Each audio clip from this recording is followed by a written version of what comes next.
제4장 에녹서의 폭로, 네피림과 타락 천사의 기록, 사라진 퍼즐 조각, 에녹서. 창세기 6장 1절에서 4절은 인류 역사상 가장 미스터리한 사건을 단 4구절로 압축합니다. 하나님의 아들들이 사람의 딸들과 결혼하여 네피림을 낳았다. 정경 성경은 이 사건을 매우 절제하며 기록하지만 이 짧은 기록 뒤에는 온 우주를 뒤흔든 영적 반란이 숨겨져 있습니다. 1773년 에티오피아에서 발견된 에녹서는 이 침묵을 깨뜨립니다. 에녹서 제6장부터 제8장은 홍수 이전 지상에서 벌어진 끔찍하고도 화려한 타락의 현장을 생생하게 고발합니다. 이 책은 슈메르 신화가 신들의 하강이라며 찬양했던 사건의 실체가 사실은 하나님의 창조 질서를 파괴한 반역이었음을 선포합니다.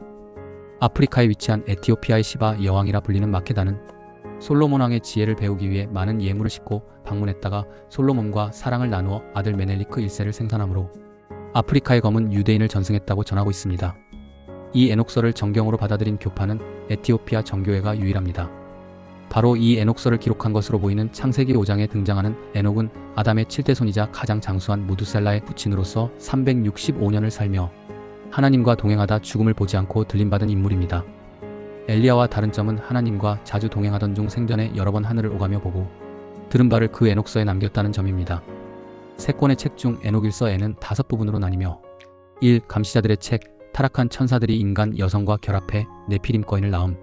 하나님은 그들을 심판하심. 2. 비유들의 책, 인자라는 메시아적 존재가 등장해 악인을 심판. 3. 천문학의 책, 해달별의 운동과 364일 태양력 설명. 4. 꿈의 환상들, 세계와 이스라엘 역사를 환상적으로 묘사. 5. 에녹의 서신 의인과 악인의 운명, 최후의 심판을 강조하고 있습니다. 파수꾼들의 반역, 헤르몬 산의 맹세. 에녹서 제6장에 따르면 하늘의 파수꾼이라 불리는 천사들 200명이 공모합니다. 그들의 지도자 세미야자는 주저하는 천사들에게 말합니다. 우리가 이 일을 행하고 나중에 혼자 벌을 받을까 두려우니 우리 모두 저주를 걸어 함께 맹세하자. 그들은 헤르몬 산에 내려와 인간 여인들의 아름다움에 유혹되어 서로 통정하며 결합합니다. 이 헬몬산은 이스라엘 최북단에 있는 만년설이 덮인 산으로 요단강의 근원이 되는 축복의 상징이자 타락한 천사로 인해 죄악과 심판의 근원이 되는 산입니다. 기독교인들은 여기서 슈메르의 아누나키 신화를 떠올려야 합니다. 아누나키 역시 하늘에서 내려와 지상의 질서를 세운 신들로 묘사됩니다. 하지만 에녹서는 그들의 정체를 분명히 합니다. 그들은 숭배받아야 할 신이 아니라 자기 처소를 떠난 범죄한 천사들입니다. 그들은 지상의 여인들을 유혹하여 취했을 뿐만 아니라 인류에게 결코 알아서는 안 될 위험한 천상의 기밀을 넘겨주기 시작했습니다. 지식의 하이제킹, 문명이 독이 된 순간 에녹서 제8장은 타락 천사들이 인간에게 전수한 지식의 목록을 나열하는데 이는 놀랍게도 슈메르 문명의 핵심 요소들과 일치합니다. 아자젤, 칼과 방패, 흉갑을 만드는 법을 가르쳤습니다. 인류에게 전쟁이라는 대량 학살의 기술을 전수한 것입니다. 아메자락, 온갖 마법과 주술, 식물을 이용한 독극물과 약물 등 마약 제조법을 가르쳤습니다. 바라키엘, 점성술과 별의 운행을 읽는 법을 가르쳤습니다. 아스라델, 달의 운행과 천문 지식을 넘겨주었습니다. 그리고 이들은 여자가 남자를 홀리는 화장법을 가르쳤다고 기록하고 있습니다. 슈메르인들은 천문학, 금속공학, 마법을 신들의 위대한 선물로 여겼습니다. 하지만 에녹서는 이것을 지식의 하이제킹으로 봅니다. 성숙하지 않은 인류에게 살상 무기와 주술과 마약과 사치를 넘겨줌으로써 인류를 스스로 파멸하게 만든 것입니다. 인류가 갑자기 청동기, 철기 시대로 도약하고 고도의 천문 지식을 갖게 된 배후에는 이러한 영적 존재들의 불법적인 개입이 있었다는 것이 에녹서의 폭로입니다. 네피림, 유전적 오염과 땅의 통곡. 이 불법적인 행위의 결과물은 네피림이라는 거인들이었습니다. 에녹서 제7장은 거인들의 포악함을 묘사합니다. 그들은 인간이 생산한 모든 음식을 먹어치웠고 음식이 부족해지자 인간을 잡아먹기 시작했다. 또한 새와 짐승과 물고기를 공격하며 서로의 살을 뜯어먹고 피를 마셨다. 이것은 단순히 몸집이 큰 사람의 이야기가 아닙니다. 하나님의 형상을 가진 인간의 유전자가 타락한 영적 존재와 섞이며 나타난 변종들의 출현이었습니다. 땅은 이들의 포악함 때문에 비명을 질렀고 하나님의 창조 세계는 더 이상 손을 쓸 수 없을 정도로 타락하고 오염되었습니다. 슈메르 신화가 반신반인의 영웅으로 칭송했던 길가메시 같은 존재들이 사실은 지상을 지옥으로 만든 포식자들이었다는 진실입니다. 성경 민수기 13장에서 열두 정탐꾼들이 말하기를 저들이 본 거인들에 비하면 자신들은 메뚜기 같았다고 증언합니다. 제4장의 결론, 기록의 가면을 벗기다. 슈메르 점토파는 이 시기를 신과 인간이 공존한 황금시대로 기록했지만 에녹서는 그 가면을 벗겨냅니다. 그것은 황금이 아니라 피와 오물로 얼룩진 시대였습니다. 타락한 천사들은 자신들을 지혜의 스승으로 포장했지만 그들의 목적은 인류를 하나님으로부터 영원히 단절시키는 것이었습니다. 이제 우리는 5장에서 이 타락한 존재들이 슈메르 기록 속에서 어떻게 압갈루라는 거룩한 성자로 둔갑했는지, 그리고 왜 성경은 이들을 반드시 멸절해야만 했는지 그 영적 전쟁의 본질을 더 깊이 파헤쳐 보겠습니다. 제5장 슈메르의 압갈루와 네피림 영웅으로 숭배된 괴물들의 정체. 박물관의 기괴한 조각상이 말하는 것. 세계 유수의 박물관 메소포타미아관에 가면 몸은 물고기인데 머리는 사람인 혹은 독수리 날개를 단 기괴한 형상의 조각상들을 만날 수 있습니다. 슈메르인들은 이들을 압갈루라고 부르며 지극히 공경했습니다. 그들은 홍수 이전 시대의 인간에게 문명을 가르쳐준 7명의 현자입니다. 하지만 성경 창세기 6장과 에녹서 제10장의 기록을 대조해보면 우리는 소름 끼치는 결론에 도달합니다. 슈메르가 인류의 스승으로 모셨던 압갈루들이 사실은 성경이 그토록 경계했던 네피림과 타락한 영들이라는 사실입니다. 동일한 존재를 두고 왜 이토록 극단적인 평가가 갈리는 것일까요? 압갈루 전승과 에녹서의 일치. 슈메르의 베로소스 기록에 따르면 첫 번째 압갈루 오안네스는 낮에는 바다에서 나와 사람들에게 문자와 과학을 가르치고 밤에는 다시 바다로 들어갔습니다. 이 바다 혹은 지하 심연은 성경에서 종종 타락한 영들의 처소로 묘사됩니다. 에녹서 제8장에 나오는 천사들의 이름과 슈메르 압갈루들의 역할은 정확히 겹칩니다. 금속을 가르친 아자젤은 압갈루의 기술 전수와 닮았습니다. 별의 운행을 가르친 천사들은 압갈루의 천문 지식 전수와 일치합니다. 성경은 이들을 범죄하여 심판을 기다리는 영들로 보았지만 하나님을 떠난 슈메르인들은 그들의 힘과 지식에 매료되어 그들을 섬기기 시작했습니다. 이것이 바로 귀신 숭배의 기원입니다. 네피림의 통치 명성 있는 사람들인가, 무법자인가? 창세기 6장 4절은 네피림을 당대의 용사라 고대의 명성이 있는 사람들이라고 했습니다. 여기서 명성은 단순히 유명하다는 뜻이 아니라 하늘의 권세를 사칭하여 지상을 통치하던 자들을 의미합니다. 슈메르 왕 목록 제1열에는 홍수 이전 8명의 왕이 나오는데 이들의 제2기간 합계는 무려 24만 년이 넘습니다. 이 비현실적인 수치는 무엇을 말해줄까요? 네피림들은 타락한 천사의 유전자를 이어받아 일반 인간과는 비교할 수 없는 수명과 지능, 육체적 힘을 가졌음을 뜻합니다. 그들은 자신들의 우월함을 이용해 인간들 위에 군림했습니다. 슈메르의 영웅 길가메시는 3분의 2는 신이고 3분의 1은 인간이라 묘사되는데 이는 네피림의 유전적 정체성을 보여주는 가장 정확한 고고학적 증거입니다.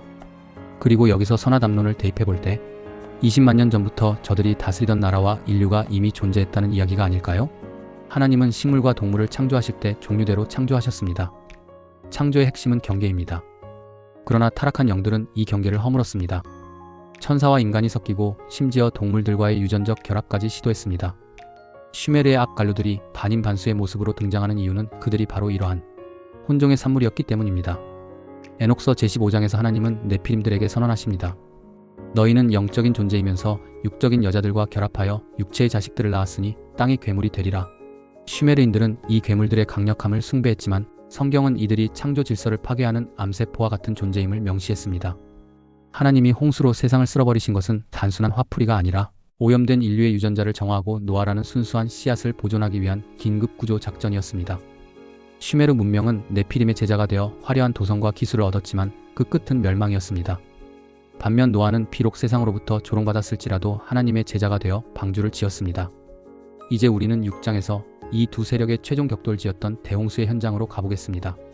슈메르의 신들은 왜 홍수 후에 굶주린 파리처럼 재물 주위에 모여들었는지, 그리고 성경의 하나님은 왜 무지개로 영원한 약속을 하셨는지 그 극명한 대비를 통해 진정한 구원의 의미를 발견해 보겠습니다. 제6장 대홍수에 엇갈린 증언. 신들의 소음인가? 인간의 죄악인가? 하늘의 창문이 열리고 시면이 터지다. 인류의 고대사에서 가장 거대하고 공포스러운 기억을 하나 꼽으라면 단연 대홍수입니다. 슈메르의 길가메시 서사시 제11판과 성경 창세기 7장은 마치 현장을 생중계하듯 동일한 재앙을 묘사합니다. 쏟아지는 폭우, 산을 덮는 물결, 그리고 거대한 방주 속에서 숨죽인 소수의 생존자들. 하지만 이 비극이 시작된 원인과 그 비극을 끝낸 약속을 들여다보는 순간 우리는 두 기록이 동일 사건을 두고 전혀 다른 동기를 말하고 있음을 깨닫게 됩니다. 슈메르의 기록, 잠을 설친 신들의 짜증. 슈메르 점토판 아트라시스 서사시 제1열 350행 이후를 보면 홍수가 일어난 이유가 너무나 황당하게 기록되어 있습니다. 땅은 황소처럼 포효했고 인간들의 소음 때문에 신들의 왕 엔릴은 잠을 이룰 수 없었다. 엔릴은 신들의 회의에서 선포했다. 인간들의 소란이 너무 커서 더 이상 견딜 수 없으니 그들을 멸절하리라. 그 소음은 자신들이 인간 여자와 통정하여 생산한 거인들의 횡포와 그리고 인간에게 가르친 마약과 주술과 화장법을 통한 남자 유혹 기술 등이 어우러져 소돔과 고무라 같은 타락 속에서 나오는 소음이었을 것입니다. 여기에는 어떤 도덕적 기준도 죄에 대한 심판도 없습니다. 슈메르의 신들에게 인간은 자신들을 대신해 일하는 노예일 뿐인데 그 노예들이 타락하여 시끄럽게 군이 청소해버리겠다는 것입니다. 이것이 바로 슈메르가 말하는 신의 민낯이자 사실의 왜곡을 의심하게 합니다. 성경의 기록, 죄악에 대한 공의로운 통곡. 반면 성경 창세기 6장 5절과 11절은 심판의 이유를 명확히 합니다. 여호와께서 사람의 죄악이 세상에 가득함과 그 마음의 계획이 항상 악할 뿐임을 보시고 온 땅이 하나님 앞에 부패하여 포악함이 땅에 가득한지라. 성경의 하나님은 소음 때문에 짜증을 내신 것이 아니라 인간의 포악함과 타락 때문에 아파하셨습니다. 창세기 6장 6절은 땅 위에 사람 지으셨음을 한탄하사 마음에 근심하시고라고 기록합니다. 여기서 한탄하다는 히브리어 나음은 부모가 자식을 잃었을 때 느끼는 깊은 슬픔을 뜻합니다. 성경의 홍수는 신의 변덕이 아니라 더 이상 두고 볼 수 없을 정도로 망가진 창조 세계를 정화하기 위한 고통스러운 우주적 수술이었습니다. 에녹서의 증언, 네피림의 피로 물든 땅. 에녹서 제10장은 홍수의 또 다른 이면을 상세히 고발합니다. 하나님은 천사 라파엘에게 명령하십니다. 아자젤의 손과 발을 묶어 암흑 속에 던져라. 그가 인간에게 가르친 모든 부정함으로 인해 온 땅이 부패하였으니 모든 자식들을 멸하고 파수꾼들의 아들들을 인류 가운데서 없애버려라. 에녹서에 따르면 홍수는 단순히 인간의 도덕적 타락 때문만이 아니었습니다.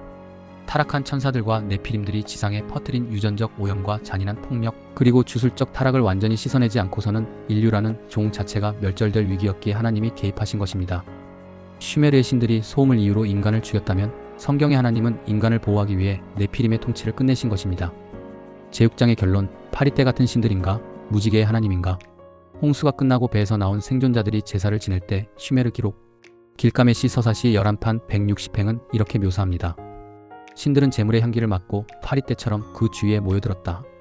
홍수를 일으켜 인간을 멸하려 했던 신들이 막상 인간이 없으니 재물을 차려줄 노예가 없어 굶주리다가 재물 냄새를 맡고 허겁지겁 몰려든 것입니다. 그러나 성경의 노아는 제단 앞에 엎드렸고 하나님은 그 향기를 받으시며 창세기 9장 13절에서 무지개 언약을 맺으십니다. 내가 내 무지개를 구름 속에 두었나니 이것이 나와 세상 사이의 언약의 증거니라. 하나님은 인간의 섬김이 필요해서가 아니라 다시는 물로 심판하지 않겠다는 사랑의 약속을 주시기 위해 내려오셨습니다. 신화는 공포와 불신을 남겼지만 성경은 언약과 소망을 남겼습니다.